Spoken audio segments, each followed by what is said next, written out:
तो पार्ट 1 में 1 से 12 तक जो आंकिक प्रश्न थे उनको तो सोल्व कर लिया गया है। अब इस 13वें सवाल में देखिए कह रहा है कि एक घर्षण रहित सतह पर रखे हुए 15 किलोग्राम द्रव्यमान के एक पिंड पर 30 न्यूटन का बल समान बल 2 सेकंड तक लगाया जाता है। गणना कीजिए पहला पिंड द्वारा उत्सर्जित वेग और दूसरा हमें ज्ञात करना है बल द्वारा किया गया कार्य। तो सबसे पहले तो जो हमारे पास दिया हुआ है वह लिख लें।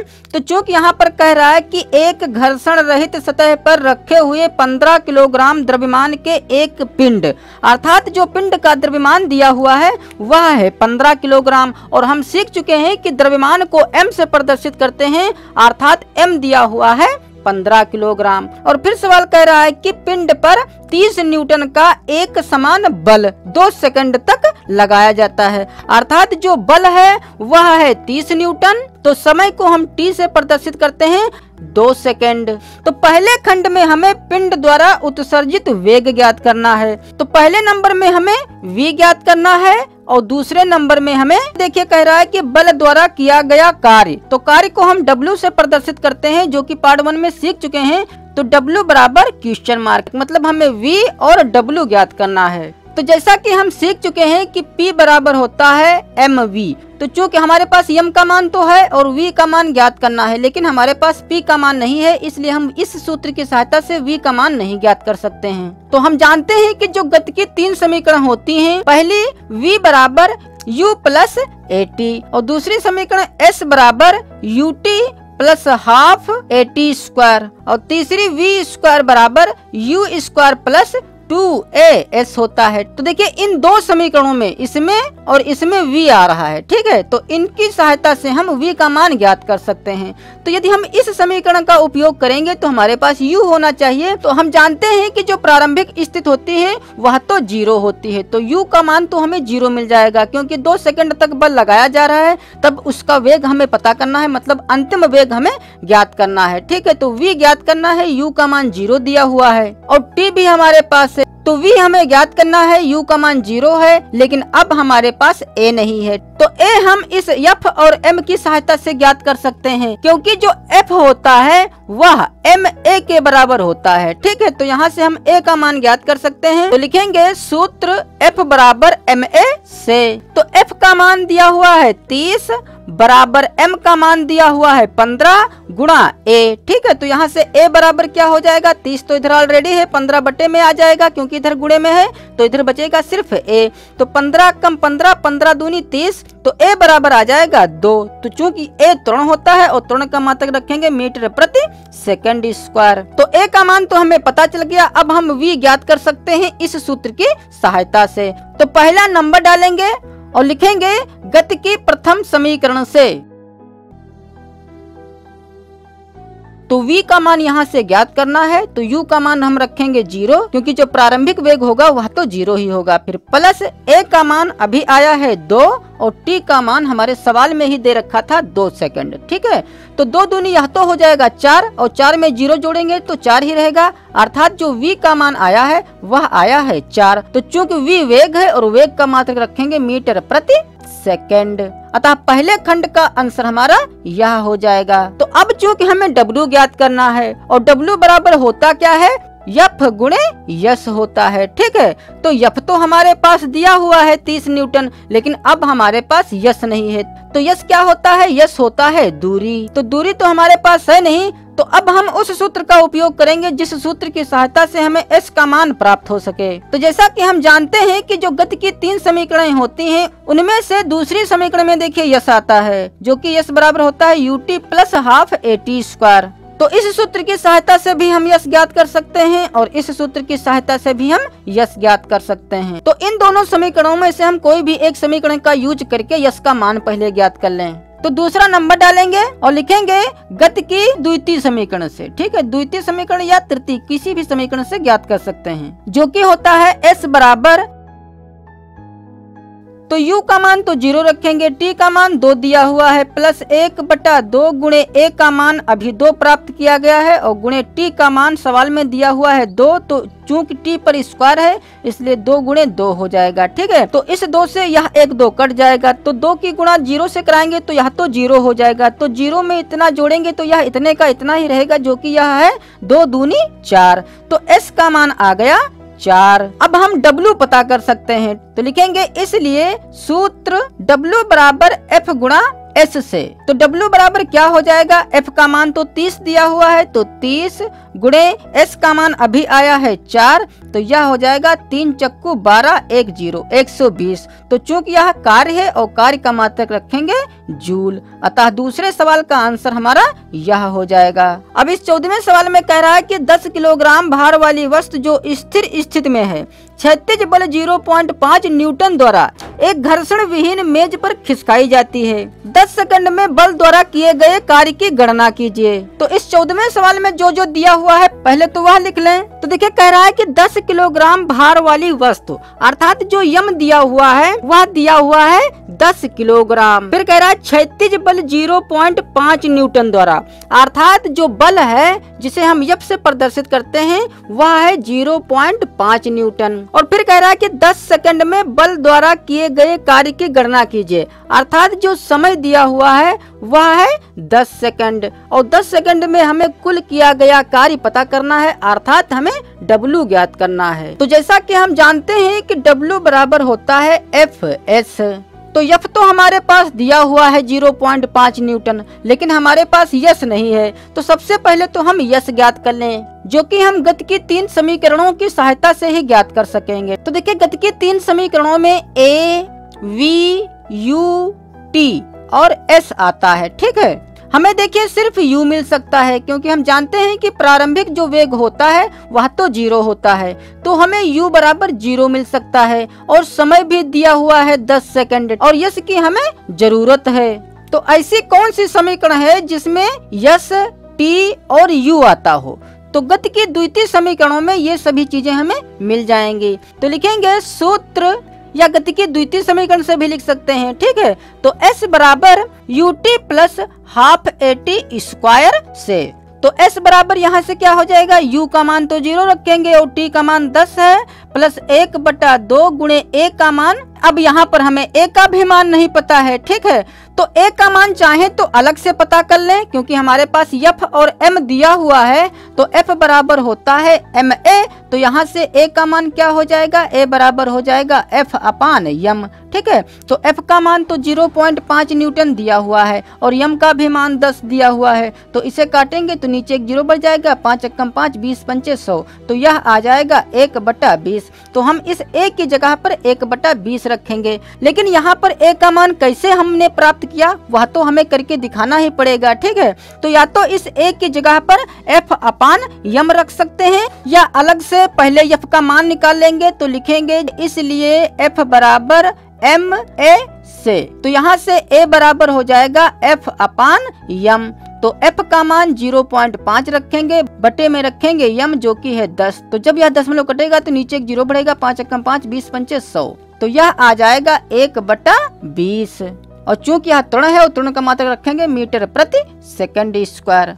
तो या तो f का मान अलग से पता कर सकते हैं, या इस a की जगह पर f अपान यम भी लिख सकते हैं। ठीक है, तो चूंकि अब तो a का मान निकाल ही लिया गया है, ठीक है, इसलिए हम इस a की जगह पर f अपान ना रखें, डायरेक्ट यहाँ पर मान रख सकते हैं जो कि है 1/20। ठीक है, और गुणे में t का मान है 10, तो यह हो जाएगा 10 गुणे 10, क्योंकि स्क्वायर लगा हुआ है। तो अब इसे हल कर लें, तो 0 की गुणा 10 से कराएंगे तो यह तो 0 हो जाएगा, फिर प्लस 10 अक्कम 10 10 दूना 20, 2 अक्कम 2 2 पंचे 10, तो यह तो बन गया 0 और ऊपर बचा है सिर्फ 5 और बटे में बचा है 2, तो s का मान आ गया 5/2 में 0 जोड़ेंगे तो 5/2 ही रहेगा, या इसे हम 2.5 भी लिख सकते हैं। तो इतना ही पड़ा रहने दें, तो s बराबर आ गया 5/2 और यस चूंकि दूरी है तो दूरी का मात्रक रखेंगे मीटर। तो चूंकि हमें यस की जरूरत थी तो यस तो हमें पता चल गया है, अब हम सूत्र लगा सकते हैं W वाला। तो लिखेंगे इसलिए 10 सेकंड में किया गया कार्य W बराबर F गुणा यस से, तो W बराबर क्या हो जाएगा, F का मान है 0.5 और S का मान अभी निकाला गया है 5/2। तो यह हो जाएगा 5 पचे 25 और 1 पर दशमलव है इसलिए यहाँ पर दशमलव लग जाएगा और बटे में है 2। तो जब हम 2 से 2.5 में भाग कराएंगे तो यह हो जाएगा 2 पंचे 10, तो यह आ जाएगा 1.25। और चूंकि यह कार्य है और कार्य का मात्रक रखेंगे जूल, अतः यह हो जाएगा हमारा आंसर।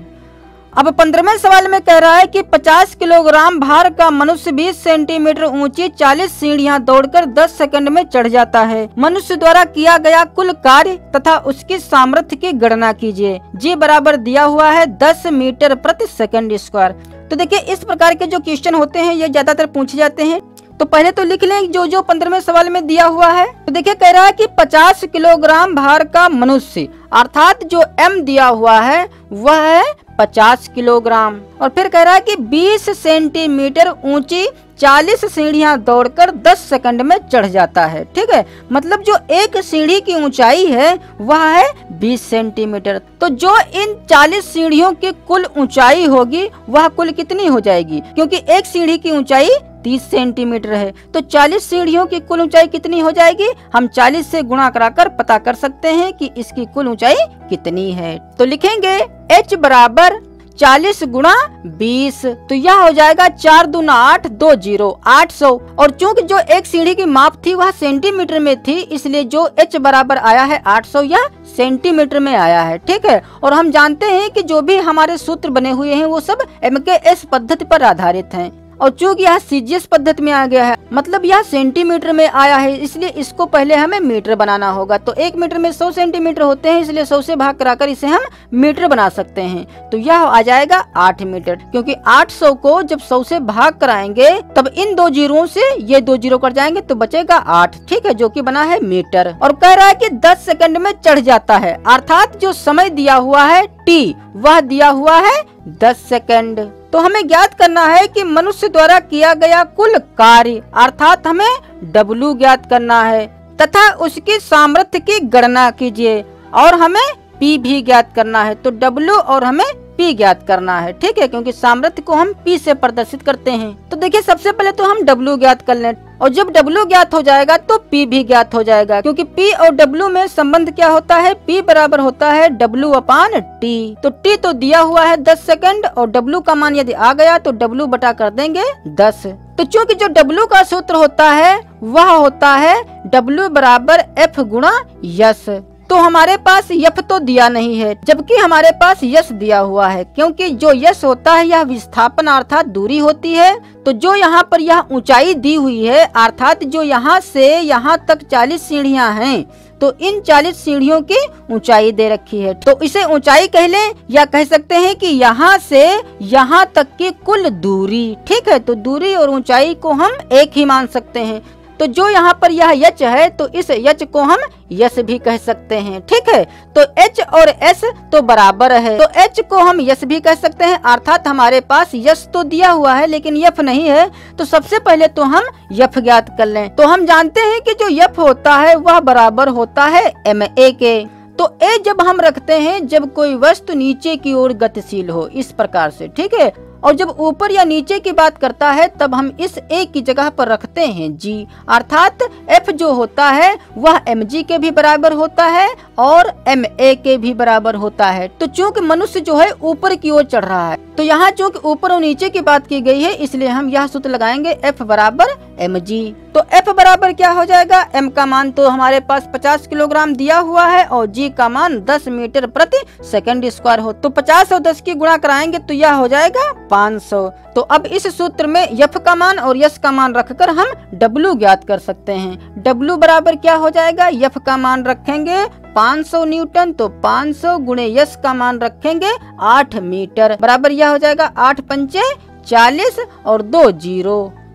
तो चूंकि यह W है और W का मात्रक रखेंगे जूल तो यह आ जाएगा 4000 जूल। अब हमें ज्ञात करना है P, तो लिखेंगे तथा P बराबर W/T। तो W का मान आया है 4000 और बटे में रखेंगे T जो कि है 10 सेकंड तो बटे में 10। तो इस 1 जीरो से यह 1 जीरो कट जाएगा तो बचेगा 400। और P जो होता है सामर्थ्य है और सामर्थ्य का मात्रक होता है जूल प्रति सेकंड, क्योंकि W का मात्रक जूल और समय का मात्रक सेकंड, तो जूल प्रति सेकंड। अतः यही दोनों हो जाएंगे हमारे आंसर। अब 16वें सवाल में कह रहा है कि 10 अश्व शक्ति सामर्थ्य वाली मोटर द्वारा 5.46 मीटर गहरे कुएं से प्रति सेकंड कितने किलोग्राम पानी खींचा जा सकता है। G बराबर 10 मीटर प्रति सेकंड स्क्वायर दिया हुआ है। तो इस सवाल में हमें पानी का भार ज्ञात करना है, अर्थात हमें यम ज्ञात करना है।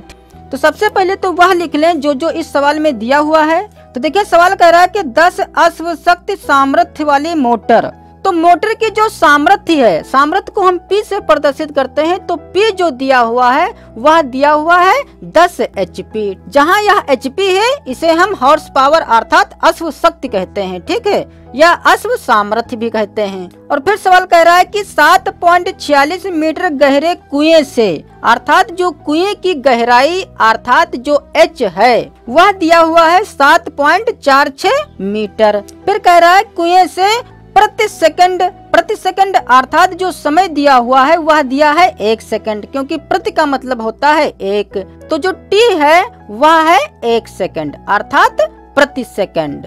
प्रति सेकंड कितने किलोग्राम पानी खींचा जा सकता है। तो पानी का द्रव्यमान पूछा गया है अर्थात M हमें ज्ञात करना है। तो जैसा कि हम जानते हैं कि जो P होता है वह बराबर होता है W/T के। तो जो यहाँ पर यह P है इसका मात्रक हमें वाट रखना होगा, ठीक है, और जो यहाँ पर यह P का मान है वह 10 अश्व शक्ति दिया हुआ है, तो इसे पहले तो हमें वाट बनाना पड़ेगा अगर हमें इस सूत्र का उपयोग करना है। तो जो यहाँ पर यह P का मान 10 हॉर्स पावर दिया हुआ है इसे पहले हमें वाट बनाना होगा, ठीक है। तो हम जानते हैं कि जो 1 HP होता है वह 746 वाट के बराबर होता है, ठीक है। तो 10 HP में कुल कितना वाट हो जाएगा, तो हम 746 से गुणा करा देंगे तो यह हो जाएगा 10 गुणे 746। अब यह बन जाएगा वाट, ठीक है। तो अब इसकी 10 से गुणा कराकर भी रख सकते हैं, तो यह आ जाएगा 7460 या इतना ही पड़ा रहने दें। तो चूंकि हमें ज्ञात करना है यम और इस सूत्र में कहीं तो यम नहीं है, तो पहले तो हम इस सूत्र से यहाँ से हम यम प्राप्त कर लें। तो देखिए यदि इसके नीचे 1 मान लें तो इसकी क्रॉस मल्टीप्लाई हो जाएगी, अर्थात जो W का मान आ जाएगा वह आ जाएगा PT के बराबर।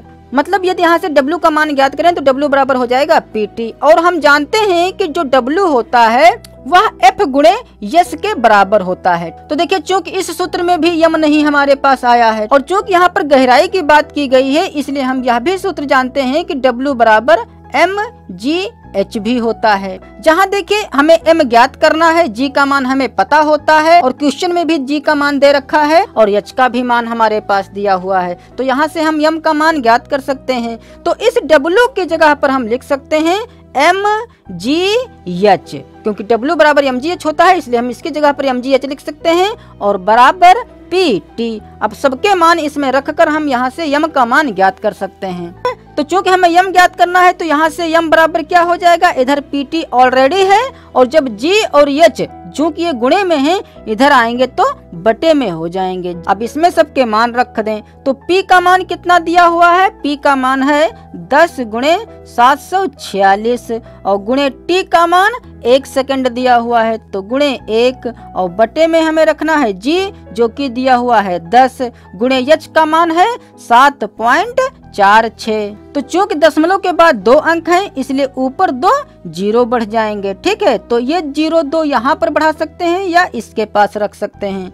अब देखिए 746 यह भी हो गया, 746 यह भी हो गया, तो इससे यह कट जाएगा, इस 0 से यह एक 0 कट जाएगा। तो बचेगा हमारे पास क्या, नीचे तो कुछ बचा नहीं है, सब कुछ कट गया है, ऊपर ही सिर्फ बचा है 10 यह और यह 10। तो 10 और 10 की गुणा कराएंगे तो यह हो जाएगा 10.100 और चूंकि यह यम का मान है और यम का मात्रक रखेंगे किलोग्राम, अतः यही हो जाएगा हमारा आंसर। तो अब इस 17वें सवाल में देखिए कह रहा है कि 11.19 मीटर गहरे कुएं से प्रति सेकंड 60 किलोग्राम पानी खींचने के लिए कितने अश्व शक्ति की मोटर की आवश्यकता होगी। गुरुत्वजनित त्वरण दिया हुआ है 10 मीटर प्रति सेकंड स्क्वायर। तो गुरुत्वजनित त्वरण का मतलब होता है जी। तो यह देखिए 16वें सवाल के जैसा ही है। तो देखिए 16वें सवाल में हमें यम ज्ञात करना था और सभी का मान दिया हुआ था, ठीक है। जबकि इस 17वें सवाल में एम का भी मान दिया हुआ है और पी का मान नहीं दिया हुआ है। तो हमें इसमें पी का मान ज्ञात करना है। तो इस 17वें सवाल में जो जो दिया हुआ है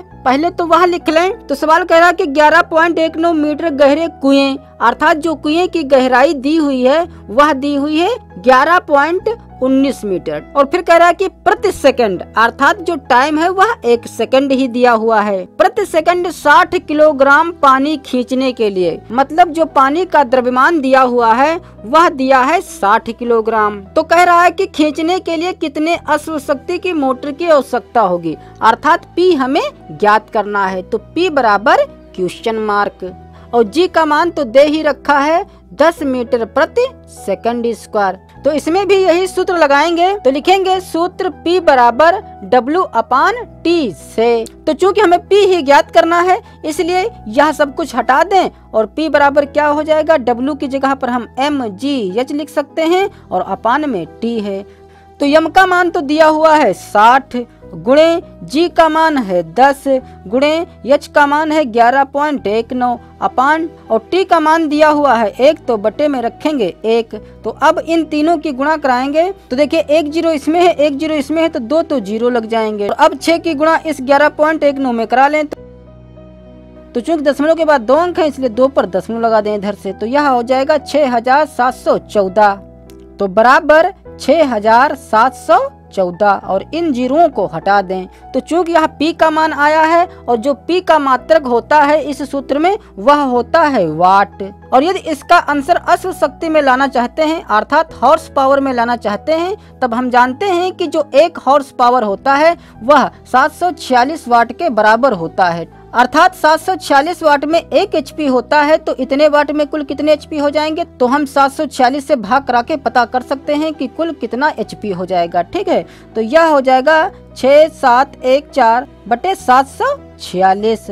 तो अब बन जाएगा यह HP। जब देखिए 16वें सवाल में P दिया हुआ था तो वहाँ पर P का मान HP में दिया हुआ था, तब उसे जब वाट बनाया गया था तो 746 से गुणा करा दिया गया था, ठीक है। अब चूंकि वाट है इसलिए हम 746 से भाग कराकर HP पता करेंगे। तो जब 746 से हम 6714 में भाग कराएंगे तो यह पूरा कट जाएगा 9 बार में, ठीक है। तो 746 अक्कम 746 और 746 निमा, तो यह आ जाएगा 9 HP के बराबर। अतः यही हो जाएगा हमारा आंसर।